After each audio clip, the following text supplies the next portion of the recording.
கன்னியை பொறுத்த வரைக்கும் நீங்கள் எவ்வளவுதான் எனக்கு நல்லது நடக்கணும் அப்படின்னு நினைத்தாலும் நல்லது நீங்கள் நினைக்கும்போது நடக்காது. தேவையில்லாத கெட்டதுகள் தான் உடனுக்குடனே அடுத்தடுத்து நடந்துக்கிட்டே இருக்குது இல்லையா? மிகப்பெரிய அளவில் உங்களின் வாழ்க்கை மாறப்போகுது. முதல்ல நீங்கள் பார்த்து கொண்டிருக்கக்கூடிய வேலை மாறும்.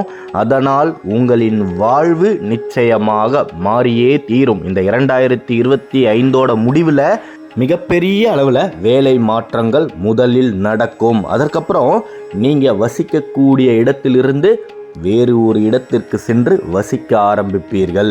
உங்களுடைய தகுதி என்ன அப்படின்னு உணரக்கூடிய காலமோ நேரமும் பிறந்தாச்சு. நீங்கள் லட்சியத்தை நோக்கி நகரப் போறீங்க. அதனால் இனி எந்த ஒரு தருணத்திலையுமே நான் நேற்று தோற்றதை போல் மறுபடியும் தோற்று விடுவேனோ அப்படின்னு நீங்கள் நினைக்காமல் இருக்கணும்.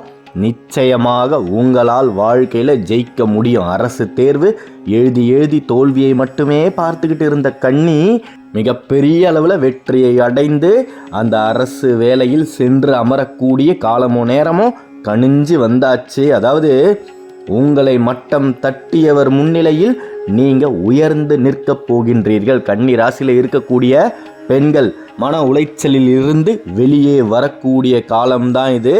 நீங்கள் சுதந்திரமாக வாழக்கூடிய நேரம் வந்தாச்சு. அதாவது இது நாள் வரைக்குமே கூண்டில் அடைபட்டு கடந்த பறவையின் நிலை தான் உங்களுக்கு. இனி உங்களை யாருமே கட்டுப்படுத்த போவதில்லை. நீங்கள் நினைத்த விஷயத்தை செய்யலாம், நினைத்த நிலத்தை வாங்கலாம். இத்தனை நாட்களாக அந்த நிலத்தை வாங்கக்கூடாது அப்படின்னு ஒரு சில பேர் தடுத்துக்கிட்டு இருந்தாங்க இல்லையா? அவர்கள் உங்களை விட்டு விலகி செல்லக்கூடிய காலம்தான் இது. உங்களின் கனவு பூமியை வாங்கி அதில் பூமி பூஜையை நிச்சயமாக கன்னி ராசி போட முடியும். கால் நிலமாவது உங்களுக்கென்று 2026 நிச்சயமாக இருக்கும். அதில் எந்த விதமான மாற்று கருத்துமே கிடையாது. நீங்கள் செய்ய வேண்டியதெல்லாம் ஒன்று மட்டும்தான். தயவு செய்து மனதில் எந்த விதமான கசப்பான எண்ணங்களை சுமந்து கொண்டும் விளக்கை ஏற்றாதீங்க. உங்களுக்கு துரோகம் இழைத்தவர்களை மனதில் நினைத்து கொண்டே விளக்கை ஏற்றி அந்த தெய்வத்தை கும்பிடாதீங்க. உங்களை நஷ்டப்படுத்தியவர்களை ஒருபொழுதும் சிந்திக்காமல் அந்த தெய்வத்தை விளக்கேற்றி கும்பிடுங்க. மிகப்பெரிய அளவில் உங்களின் மனம் வெண்மையாக இருக்கும்படியே உங்களின் வாழ்க்கையும் வெண்மையாக மாறும். காரணம் என்னன்னா, நாம ஏற்றக்கூடிய சுடருக்கு நம் எண்ணங்களை ஈர்க்கக்கூடிய சக்தி இருக்குது. அப்படி நம்முள் இருக்கக்கூடிய நம்முடைய எண்ணத்தை அந்த சுடர் ஈர்த்து பிரபஞ்சத்திடம் அனுப்பும் பொழுது அதில் தேவையில்லாத கசப்பான எந்த விதமான எண்ணங்களும் இருக்கக்கூடாது. நாம் வாழ்க்கையில் வளர வேண்டும், மிகப்பெரிய உயரத்தை அடைய வேண்டும், செல்வாதிபதியாக ஆக வேண்டும் இப்படின்னு நேர்மறையான எண்ணங்களை நீங்கள் சுமக்கும் பொழுது அந்த எண்ணங்களை அப்படியே ஆகட்டும் அப்படின்னு பிரபஞ்சம் மிகப்பெரிய முடிவை எடுக்கும். திருமணமாகி 5-6 ஆண்டுகள் முடிந்தும் இன்னைக்கு வரைக்கும் பிள்ளை வரத்தை பெறாமல் இருக்கக்கூடிய கன்னி ராசி அன்பர்கள், எனக்கு இந்த பிரபஞ்சமும் நான் முழு பக்தியோடு இருக்கக்கூடிய அந்த அறுபடை முருகனும் நான் கேட்பதை தரும். பிள்ளை செல்வத்தை இந்த பிரபஞ்சம் எனக்கு வழங்கியே தீரும் அப்படின்னு நினைத்து கொண்டு நம்பிக்கொண்டு வேண்டுங்கள். மிகப்பெரிய அளவில் இந்த பிரபஞ்சம் நீங்கள் கேட்டதை தந்தே தீரும். அதில் எந்த விதமான மாற்று கருத்துமே கிடையாது. கண்ணீரை துடைத்துவிட்டு புன்னகையான வாழ்க்கையை ஆரம்பிக்கக்கூடிய காலம்தான் இது. மன உளைச்சலில் மட்டும் நீங்கள் மூழ்காமல் உங்களை நீங்கள் தான் பார்த்துக்கணும். காரணம் என்னென்னா, உங்களுக்கு நீங்கள் மட்டுமே தான் குரு. வேற யார் சொன்னாலும் எப்பேற்பட்ட அறிவுரையை உங்ககிட்ட கொண்டு வந்து சேர்த்தாலும் நீங்களே உங்களுக்கு ஆறுதல் சொல்லிக்கிட்டா மட்டும்தான் அந்த வேதனையிலிருந்தும் துக்கத்தை விட்டும் நீங்கள் தாண்டி வருவீங்க. அப்படி இல்லை என்றால் கஷ்டப்படுத்தியவர்களையும் துன்பப்படுத்தியவர்களையும் நினைத்து நினைத்து வருந்திக்கிட்டே தான் இருப்பீங்க. மிகப்பெரிய அளவில் கன்னியின் கண்ணீரை அந்த சரவணபவனே துடைப்பான் அப்படின்றதுல எந்த விதமான மாற்று கருத்துமே கிடையாது. முத்தை போல பிள்ளை செல்வத்தை கன்னி பெறப்போகுது. 2026 ஏளனமாகவும் கீழ்த்தனமாகவும் பேசிய அத்தனை பேர் முன்னாடியும் கன்னி கம்பீரமாக நிமிர்ந்து நின்று வாழப்போகுது. குடிசையை விட்டு கோபுரத்தை நோக்கி நகரக்கூடிய காலம்தான் இது. நீங்க நினைத்த தொழிலை ஆரம்பிக்கலாம். தொழிலில் நிச்சயமாக முன்னேற்றங்கள் உங்களுக்கு கிடைக்கும். இனி எந்த விதமான சரிவையும் நஷ்டத்தையும் உங்களுக்கு யாருமே ஏற்படுத்த முடியாது. ஏன்னா இத்தனை நாள் மிகப்பெரிய பொறுப்புகளை நீங்கள் இன்னொருத்தர்கிட்ட விட்டிருந்தீங்க. இனி எல்லா பொறுப்பையுமே நீங்கள் தான் ஏற்றுக்கொள்வீர்கள். யாரையும் நம்பாமல் அனைத்து வேலைகளையுமே உங்களின் தலைமையிலே தான் செய்வீங்க. அப்படி செய்யும் பொழுது லாபம் முன்னிருந்ததை விட அதிகரிக்கும். மிகப்பெரிய அளவில் தொழிலில் அடுத்த கட்ட படியை தொடக்கூடிய காலம்தான் இது.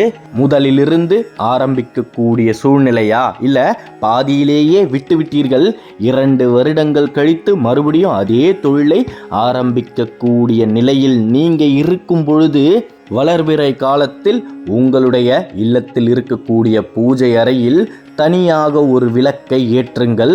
அந்த விளக்கில் பசு நெய்யை ஊற்றுங்கள். அதில் மஞ்சள் நிற திரியை வைத்து விளக்கேற்றி வடக்கு திசையை பார்த்து அந்த குபேரனை மனதில் நினைத்து வேண்டுங்கள். மிகப்பெரிய அளவில் நான் தொழிலில் வளர வேண்டும், செல்வாதிபதியாக மாற வேண்டும், அனைத்து செல்வங்களையும் இந்த பிரபஞ்சம் எனக்கு வழங்க வேண்டும் அப்படின்னு வேண்டுங்க. நிச்சயமாக உங்களின் வேண்டுதல்கள் பலிக்கும். வாழ்க்கையில் மிகப்பெரிய உச்சத்தை கண்ணி சென்று அடைய முடியும். இதை அதிகாலை பிரம்ம முகூர்த்த நேரத்தில் செய்யுங்கள். அதாவது நம் முன்னோர்கள் வழிபட்ட முறைதான் இது. காலங்கள் போக போக மன உளைச்சல்கள் அதிகரிக்க நம்மால் வாழ்க்கையில் மீண்டு எழுந்து நிற்கவே முடியாது. அதில் பாதாளத்தில் விழுந்து விட்டோம் அப்படின்னு மிகப்பெரிய ஒரு எதிர்மறையான வலைக்குள் மாட்டிக்கொண்டோம். நிச்சயமாக உங்களால் வாழ்க்கையில் வளர முடியும். மிகப்பெரிய உச்சத்தை மிச்சம் இருக்கக்கூடிய நாட்களில் அடைய முடியும். கன்னி ராசியில் இருக்கக்கூடிய ஆண்களின் கஷ்டத்தை ஒரே ஒரு வரியில் சொல்ல முடியாது. மிகப்பெரிய உயரத்தை நீங்க அடைய வேண்டும் அப்படின்னு போராடிக்கிட்டு இருக்கிறீங்க.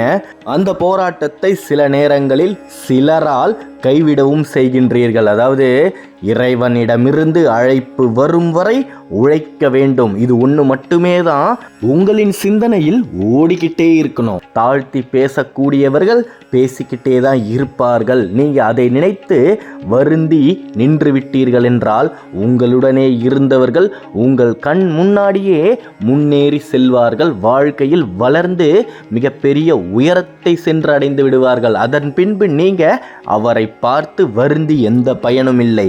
காலத்தே பயிர் செய்யணும்.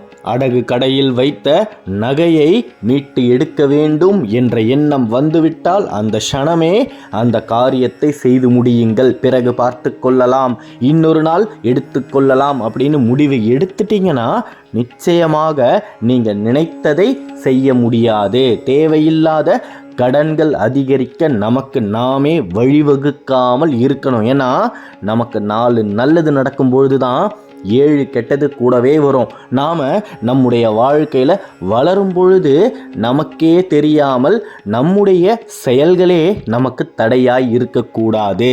நம்பிக்கையோடு இருங்க. மிகப்பெரிய உயரத்தையும் வெற்றியையும் நிச்சயமாக அடைந்தே தீர்வீர்கள். அடுத்த காணொளியில் விரைவில் சந்திப்போம். கன்னி ராசியை பற்றி நீங்கள் தொடர்ந்து தெரிஞ்சுக்க இந்த சேனலை சப்ஸ்கிரைப் பண்ணிக்கோங்க. ஓம் சரவணபவ, ஓம் சரவணபவ, ஓம் சரவணபவ. நன்றி.